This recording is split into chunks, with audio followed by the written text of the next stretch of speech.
बच्चों आज हम शुरू करने जा रहे हैं यूएन एंड इट्स एजेंसीज। ये चैप्टर आईसीएसई एग्जाम में 10 मार्क्स का आता ही है हिस्ट्री के पेपर में, और इस चैप्टर को याद करना भी बहुत आसान है क्योंकि इस चैप्टर से पावर एंड फंक्शन पे क्वेश्चन ज्यादा बेस्ड होते हैं। और इस चैप्टर को प्रिपेयर करके आप हिस्ट्री में अपने 10 मार्क्स प्रिपेयर कर सकते हो। तो आओ इस चैप्टर को शुरू करते हैं।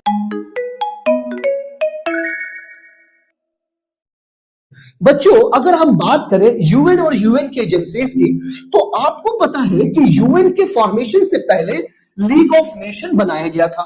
लीग ऑफ नेशन बनाने का सिर्फ एक ही ऑब्जेक्टिव था कि फर्स्ट वर्ल्ड वॉर के बाद कोई और मेजर वॉर ना हो या सेकेंड वर्ल्ड वॉर ना हो।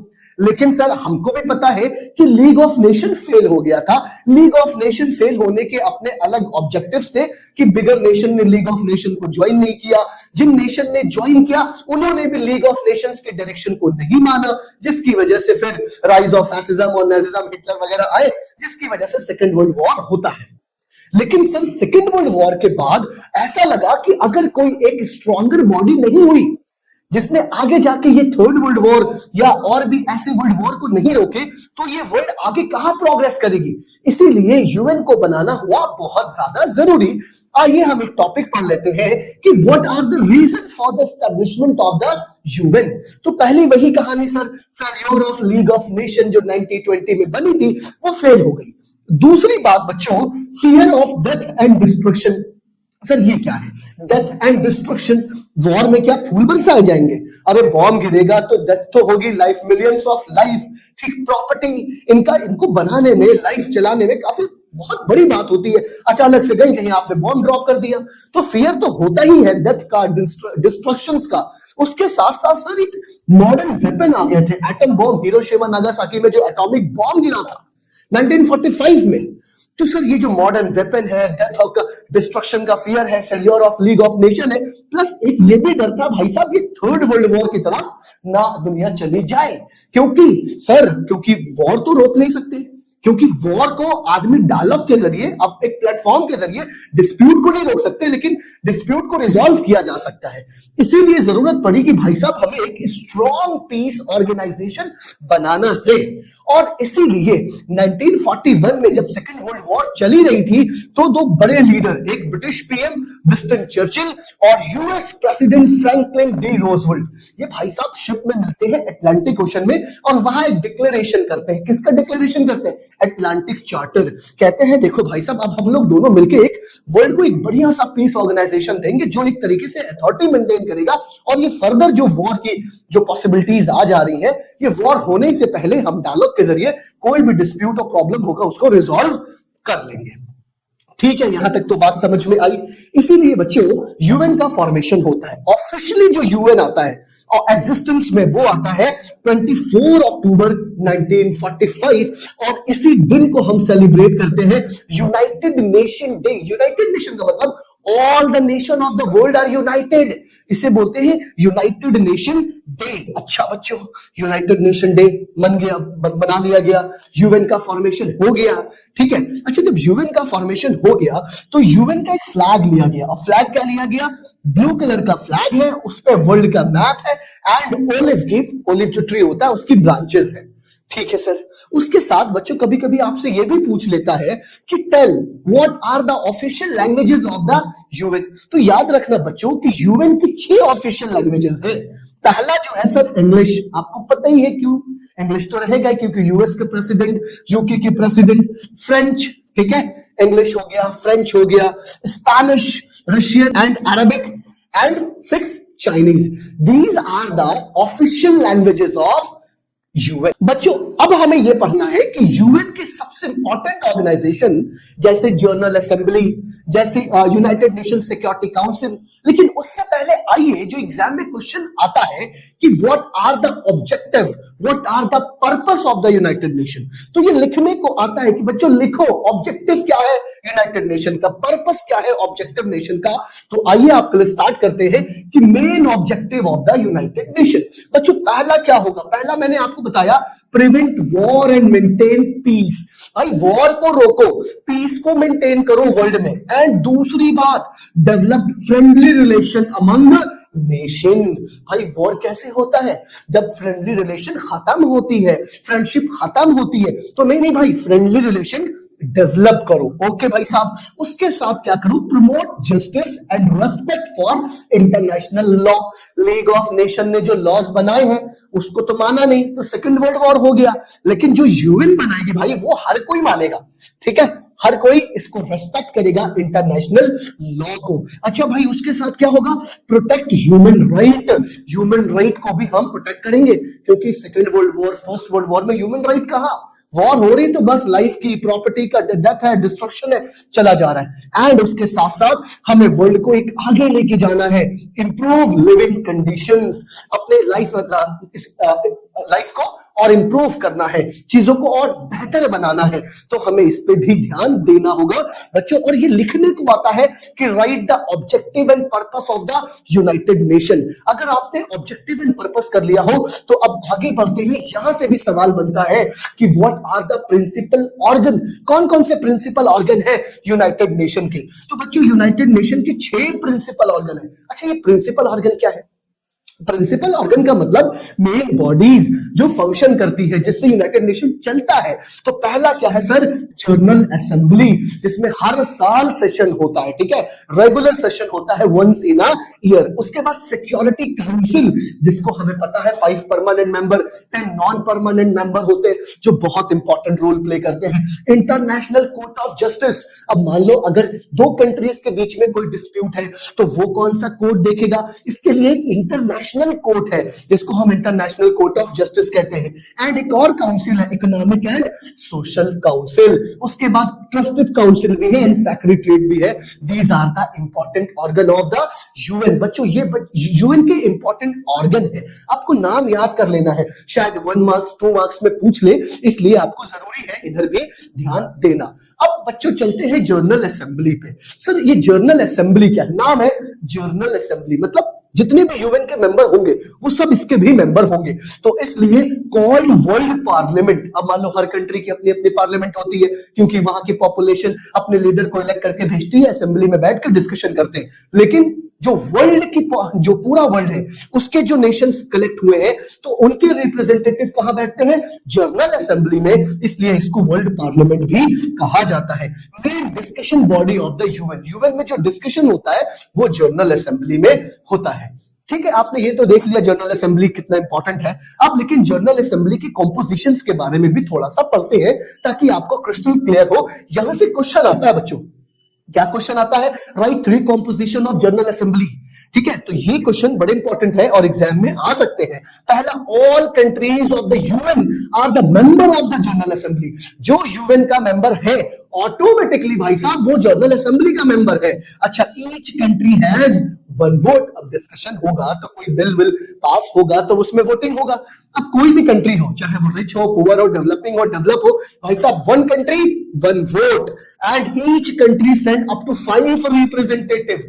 हर कंट्री अपने 5 रिप्रेजेंटेटिव को भेजती है यूएन के जनरल असेंबली में, वो डिस्कशन में पार्टिसिपेट करते हैं। एंड सर, जो जनरल असेंबली की जो प्रेसिडेंसी है ना, कौन प्रेसिडेंसी बनेगा, कौन प्रेसिडेंट बनेगा, कौन उसको चलाएगा, वो रोटेट होता है बच्चों, ईयर आफ्टर ईयर रोटेट होता है among the 5 states of Asia, Africa, eastern Europe, western Europe, Latin America and Caribbean nation. ये आपको जानना जरूरी है।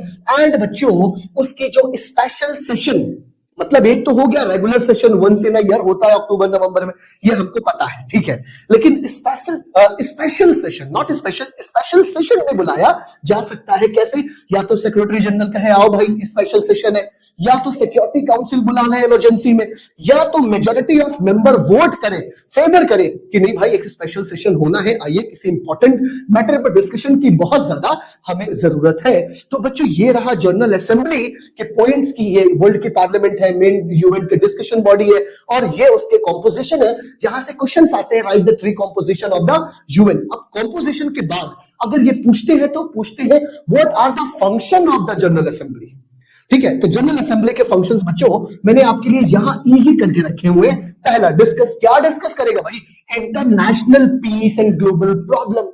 अच्छा, प्रॉब्लम बस एक है कि जो भी international peace and global problem पर डिस्कशंस होता है, जो भी यूएन रिकमेंडेशन कर सकती है, उसके जो भी डिसीजन है वो बाइंडिंग नहीं है नेशन पे किसी किसी केस में। तो इसलिए पहला तो काम हो गया कि डिस्कस करेगा international peace and global problem. उसके बाद सुपरवाइजरी काम भी करता है, क्या कि सिक्योरिटी काउंसिल जो भी वर्क करती है या इकोनॉमिक काउंसिल या अदर नेशन जो भी यूएन के हैं, जो भी बॉडीज हैं, वो जो भी काम करती है वो रिपोर्ट सबमिट करती है जनरल असेंबली को, और जनरल असेंबली उस पर डिस्कशन करती है, स्टडी करती है। तो इसलिए सुपरवाइजरी काम भी है किसका, जनरल असेंबली का। ठीक है, ये दो इंपॉर्टेंट फंक्शन है, डिस्कस करना global problem and maintain piece, और उसके बाद supervisory function of the General Assembly, जो भी स्टडीज जो भी यूएन के अदर बॉडी है। उसके साथ एक और इंपॉर्टेंट है, ये इलेक्ट करते हैं, क्या इलेक्ट करते हैं, non permanent member of the security council. Election का प्रोसेस होता है। उसके साथ इंटरनेशनल कोर्ट ऑफ जस्टिस, इसके जजेस का भी इलेक्शन का प्रोसेस जनरल असेंबली में ही होता है।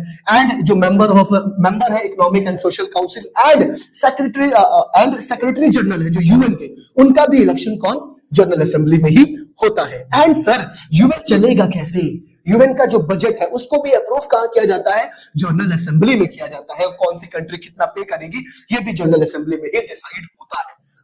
ठीक है, जैसे हम लोगों ने पढ़ा कि general assembly main discussion body है, तो भाई डिस्कशन होगा, चाहे वो ग्लोबल पीस एंड प्रॉब्लम से रिलेटेड हो, या सुपरवाइजरी फंक्शन हो, या इलेक्शन से रिलेटेड हो, या यूएन के बजट से रिलेटेड हो। तो ये चार फंक्शन बच्चों याद करने ही होते हैं, क्योंकि composition of general assembly and function of the general assembly आते ही हैं, एंड ऑब्जेक्टिव ऑफ यूएन या पर्पस ऑफ यूएन ये भी सवाल बनता ही है। एक और चीज बहुत इंपॉर्टेंट है, वो है कि डिसीजन कैसे लिए जाते हैं। अगर कोई इंपॉर्टेंट मैटर है तो वहां डिसीजन लिया जाता है बाय 2/3 मेजॉरिटी। अब आपको पता है 2/3 मेजॉरिटी, और कोई ऑर्डिनरी मैटर है तो simple majority present of member present and voting with a majority, that is called simple majority.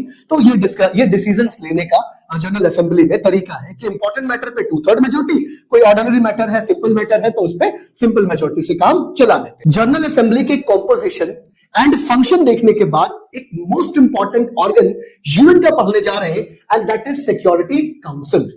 बच्चों सिक्योरिटी काउंसिल याद रखना कि मोस्ट पावरफुल बॉडी है यूएन का। एक तरीके से इसको एनफोर्समेंट विंग भी कहते हैं यूएन का। क्यों? क्योंकि सिक्योरिटी काउंसिल के पास ये रिस्पॉन्सिबिलिटी है कि भाई साहब आप 5 जो बिग प्लेयर है, कौन कौन से 5 बिग प्लेयर मतलब परमानेंट मेंबर अभी देखेंगे, उनका काम है वर्ल्ड में पीस एंड सिक्योरिटी मेंटेन करना। इसलिए यूएन मोस्ट पावरफुल बॉडी है। अच्छा सर, अगर कॉम्पोजिशन की बात करें, देखो मैंने क्वेश्चन क्यों रखा है, क्योंकि इसलिए रखा है ताकि आपके दिमाग में रहे कि इस टाइप के क्वेश्चंस आ सकते हैं। इसलिए जरूरी है कि आप सारी चीजों को एज अ क्वेश्चन ले, ठीक है। लेकिन ये जो चैप्टर मैंने कवर किया है, डिटेल में कवर किया है, टॉपिक वाइज, लेकिन क्वेश्चन को फ्रेम करने की कोशिश करी है। तो पहला जो आ सकता है कि यूएन का security council most powerful body है और इसका काम है सिक्योरिटी एंड पीस मेंटेन करना, इसलिए इसको enforcement wing of the UN कहते हैं। अब अगला जो सवाल कभी कभी बनता है, नहीं रेगुलर पूछ लेते हैं, composition of the UN security council. तो सिक्योरिटी काउंसिल में टोटल 15 मेंबर है, 5 परमानेंट मेंबर है जो चेंज नहीं होंगे, वही रहेंगे, लेकिन जो 10 है वो नॉन परमानेंट मेंबर है जो 2 ईयर के बेसिस पे इलेक्ट होकर आएंगे। कितने ईयर के बेसिस पे? 2 ईयर के लिए, ठीक है। इलेक्शन कहां होता है? अभी देखा था हम लोगों ने, जनरल असेंबली का फंक्शन था इलेक्ट करना member of the security council, ठीक है। जनरल असेंबली में इलेक्शन हो गया, 2 ईयर का इनका टेन्योर हो गया, एंड ये जो डिसीजन है वो 2/3 मेजॉरिटी से जनरल असेंबली में पास होता है। एंड री इलेक्शन मतलब अभी कोई 2 ईयर का मेंबर बना, फिर उसको री इलेक्ट नहीं किया जा सकता, इमीडिएटली कुछ उसको गैप दिया जाता है 2-3 साल का। अच्छा आगे बढ़िए। तो सर अगर permanent member, non permanent member का ये क्राइटेरिया है कि election general assembly tenure 2 year, 2/3 majority और री इलेक्टेड इमीडिएटली पॉसिबल नहीं है, तो सर जो परमानेंट मेंबर है वो कौन है? परमानेंट मेंबर है China, France, Russia, UK and US, जिन्हें हम बिग 5 कहते हैं। ये 5 परमानेंट मेंबर है। इनके पास एक स्पेशल पावर है जिसे हम वीटो पावर कहते हैं। सपोज करो कोई किसी बिल को पास करना है सिक्योरिटी काउंसिल में, अगर 4 ने कहा yes this bill is okay, चलो हम इसको अप्रूव करते हैं, लेकिन एक ने कहा no I don't support this bill, तो भाई साहब वो बिल पास नहीं होगा। मतलब 5 का एग्री होना बहुत ज्यादा जरूरी है, और यही पावर कहलाता है veto power. Each permanent member has a veto power. If one member votes no then decision fail, even if 4 agrees. अगर 4 एग्री भी हो जाते हैं तो बच्चों वो डिसीजन इंप्लीमेंट नहीं होगा, वो बिल पास नहीं होगा। ये वीटो इतना स्पेशल पावर है सिक्योरिटी काउंसिल के मेंबर के पास, जो 5 परमानेंट मेंबर है। अभी इंडिया बना नहीं है सिक्योरिटी काउंसिल का परमानेंट मेंबर, लेकिन जल्दी ही रिफॉर्म होगा और बन जाएगा इंडिया भी 5 परमानेंट मेंबर में एक परमानेंट मेंबर शामिल हो जाएगा। अब बात करते हैं हम नॉन परमानेंट मेंबर की। तो सर ये जो नॉन परमानेंट मेंबर हैं, जो 10 इलेक्ट होकर आते हैं, कहां कहां से बच्चों? ये रीजन वाइज आते हैं। जो Asia, African and Asian countries है, वहां से 5 कंट्रीज सेलेक्ट की जाती है। लैटिन अमेरिका से 2, western Europe and other nation से 2 और ईस्टर्न यूरोप से 1। तो ये 5 जो 10 नॉन परमानेंट मेंबर है और ये 2 इयर्स के बेसिस पे इलेक्ट होकर आते हैं। ये भी एक इंपॉर्टेंट फैक्ट है, मैंने आपको बता दिया।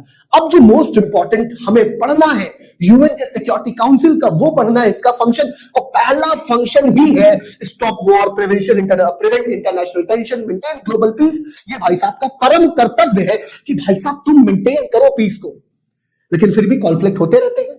सबके अपने अपने इंटरेस्ट है, उसकी वजह से वो लोग सपोर्ट करते हैं, आगे बढ़ते हैं, इसमें नहीं जाते। Admission of a new member, अगर किसी न्यू मेंबर को एडमिट करना है भाई किसमें, यूएन में, तो भाई साहब इनका रिकमेंडेशन तो चाहिए ही चाहिए। तो new member can join only after recommendation of the security council and approval of general assembly. And third point क्या है? थर्ड इनका ये है इन्वेस्टिगेट करना। कोई भी डिस्प्यूट्स है, कोई भी अगर ऐसा इशू है जो ग्लोबल टेंशन या जो ग्लोबल कॉन्फ्लिक्ट का रीजन हो सकता है, उसका काम है, सिक्योरिटी काउंसिल का है कि उसको इन्वेस्टिगेट करना। एंड ये इलेक्शन में भी पार्टिसिपेट करते हैं। किसमें? Participate in the election of international court of justice and UN secretary general. And ये जो यूएन सिक्योरिटी जनरल है, सेक्रेटरी जनरल, उनका अपॉइंटमेंट होता है on the recommendation of security council, और एक प्लेटफॉर्म प्रोवाइड करना जिससे एक इंटरनेशनल टेंशन डेवलप ना हो। बच्चों, सिक्योरिटी काउंसिल जनरल असेंबली के फंक्शन देखने के बाद अब बारी है कि हम इंटरनेशनल कोर्ट ऑफ जस्टिस को भी पढ़ें, क्योंकि इंटरनेशनल कोर्ट ऑफ जस्टिस से भी क्वेश्चंस आते हैं। तो आइए सबसे पहले स्टार्ट करते हैं international court of justice. Sir सबसे पहला सवाल तो यह है कि ये है कहां? तो नीदरलैंड जो कंट्री है, वहां पे हेग है, वहां पे ये लोकेटेड है इंटरनेशनल कोर्ट ऑफ जस्टिस। लेकिन अगर जरूरत पड़ी तो नीदरलैंड से हटकर कोई और कंट्री में भी इंटरनेशनल कोर्ट ऑफ जस्टिस को एस्टैब्लिश किया जा सकता है, अगर जरूरत तो बनाया जा सकता है केस की हियरिंग के लिए। अब आते हैं कि इंटरनेशनल कोर्ट ऑफ जस्टिस का काम क्या है। कुछ पहले इंपॉर्टेंट काम देख लेते हैं। पहला सर ये जुडिशियल बॉडी है यूएन का, ठीक है भाई। जुडिशियल बॉडी मतलब यूनाइटेड नेशन का जुडिशियल बॉडी। मतलब क्या हुआ कि कोई अगर 2 कंट्रीज हैं, अगर जैसे इंडिया, पाकिस्तान या कोई और अलग नेशन के साथ हमारे कोई डिस्प्यूट्स हैं, तो वो कौन सा कोर्ट देखेगा भाई? सुप्रीम कोर्ट तो supreme court, high court, district court, वो इंडिया के केसेस देख ले। लेकिन अगर इंडिया का डिस्प्यूट किसी और कंट्री के साथ है तो वो कौन देखेगा? तो इसके लिए यूनाइटेड नेशन ने इंटरनेशनल कोर्ट ऑफ जस्टिस को एस्टैब्लिश किया, ठीक है भाई साहब। Settle dispute between the countries. अच्छा, उसके साथ साथ जो इंटरनेशनल मैटर पे लीगल एडवाइस अगर किसी को लेना है तो वो आईसीजे देता है। बट अगर ये देख लिया तो इसके बाद कुछ इंपॉर्टेंट बात ये है कि सर मेंबर कौन बनता है आईसीजे? तो एक तो जो यूएन का मेंबर है वो आईसीजे का मेंबर है, इंटरनेशनल कोर्ट ऑफ जस्टिस। लेकिन अगर कोई यूएन का मेंबर नहीं है और वो आईसीजे जो इंटरनेशनल कोर्ट ऑफ जस्टिस है उसके रूल्स एंड रेगुलेशन पे एग्री करता है, तो वो भी उसका मेंबर बन जाता है, ठीक है। तो ये तो बात हो गई मेंबर की। सर अब बात करते हैं कॉम्पोजिशन की। ठीक है, सुप्रीम कोर्ट के जज के लिए क्वालिफिकेशन हमने पढ़ रखा है, हाई कोर्ट के जज की क्वालिफिकेशन हमें पता है। बट अगर कोई जज बनना चाहता है ICJ, international court of justice, तो उसकी क्वालिफिकेशन क्या होगी? लेकिन हमें एग्जाम में क्वालिफिकेशन नहीं लिखना है, कॉम्पोजिशन लिखना है। तो आइए कॉम्पोजिशन देखते हैं। सबसे पहली बात बेटा ये है बच्चों, ये है कि आईसीजे में जो टोटल जज इलेक्ट होते हैं वो है 15 जजेस इलेक्ट होते हैं। अब जो ये 15 जजेस हैं, ये कौन इलेक्ट करता है? यूएन जनरल असेंबली और यूएन सिक्योरिटी काउंसिल इंडिपेंडेंटली। मतलब अगर किसी को जज बनना है आईसीजे का, इंटरनेशनल कोर्ट ऑफ जस्टिस का, तो वो जो भी जज है वो मतलब उसको मेजॉरिटी वोट लाना होगा सिक्योरिटी काउंसिल में और जनरल असेंबली में। अगर दोनों उसको अप्रूव कर देते हैं कि हाँ इस बंदे को हम सिक्योरिटी आईसीजे का जज बनाएंगे, तो वो बंदा फिर आईसीजे का जज बनता है। तो कितने जज इलेक्ट होते हैं? 15 जजेस इलेक्ट होते हैं और यूएन जनरल असेंबली इंडिपेंडेंटली उनको इलेक्ट करता है। तो ये इंपॉर्टेंट पॉइंट है, नो टू जजेस can be from the same country. अगर मान लो कोई दो जज सेम कंट्री से इलेक्ट हो भी गए तो जो एल्डर वन होगा उसको आईसीजे का मेंबर बनाया जाएगा। ठीक है सर, कॉम्पोजिशन देख लिया। अब बात करते हैं टर्म ऑफ जजेस। अगर कोई एक बार जज बन गया तो भाई साहब वो 9 साल तक आईसीजे का जज बना रहेगा एंड कैन बी री इलेक्टेड।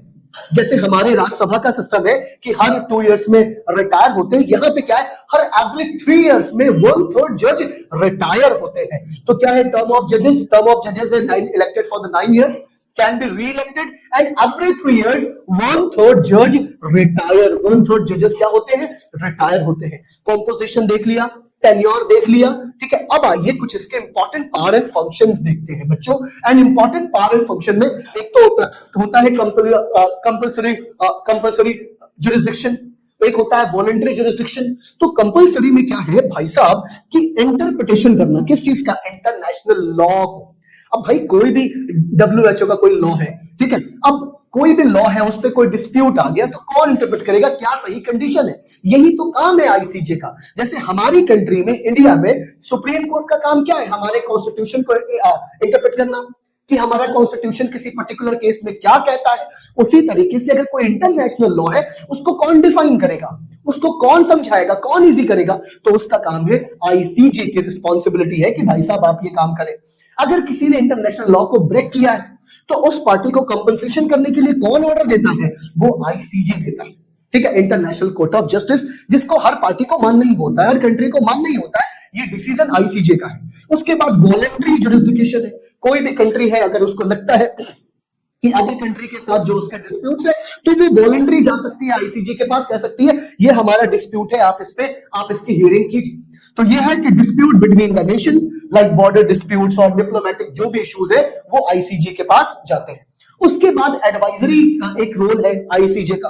क्या एडवाइजरी है? कोई लीगल एडवाइस देना यूएन को, सिक्योरिटी काउंसिल को, जनरल असेंबली को और भी जो यूएन के ऑर्गन्स हैं उनको लीगल एडवाइस देना। अब वो लीगल एडवाइस माने ना माने बाइंडिंग नहीं है, ठीक है, बस एडवाइस देना काम है। उसके साथ साथ क्या है? Codification of international law, international law को डिफाइन करना, उनको कोड करना, ये भी रिस्पॉन्सिबिलिटी आईसीजे की है। और उसके साथ साथ डिस्प्यूट को सेटल करना, वॉर की तरफ ना लेके जाना, मतलब डायलॉग के जरिए, प्लेटफॉर्म के जरिए चीजों को, डिस्प्यूट को सेटल करना, ये भी रिस्पॉन्सिबिलिटी किसकी है? आईसीजे की रिस्पॉन्सिबिलिटी है। तो ये भी बच्चों एग्जाम में आता है कि पावर एंड फंक्शन क्या है, इंटरनेशनल कोर्ट ऑफ जस्टिस का कॉम्पोजिशन क्या है, जजेस के टेन्योर क्या है, हाउ जजेस आर इलेक्टेड। तो ये जो बच्चों यूएन के कुछ इंपॉर्टेंट टॉपिक्स है, general assembly, security council, ICJ, तो बच्चों इसको पढ़ना है, प्रिपेयर करना है और अपने एग्जाम में हमें इसको लिखना है और मार्क्स को सिक्योर करना है।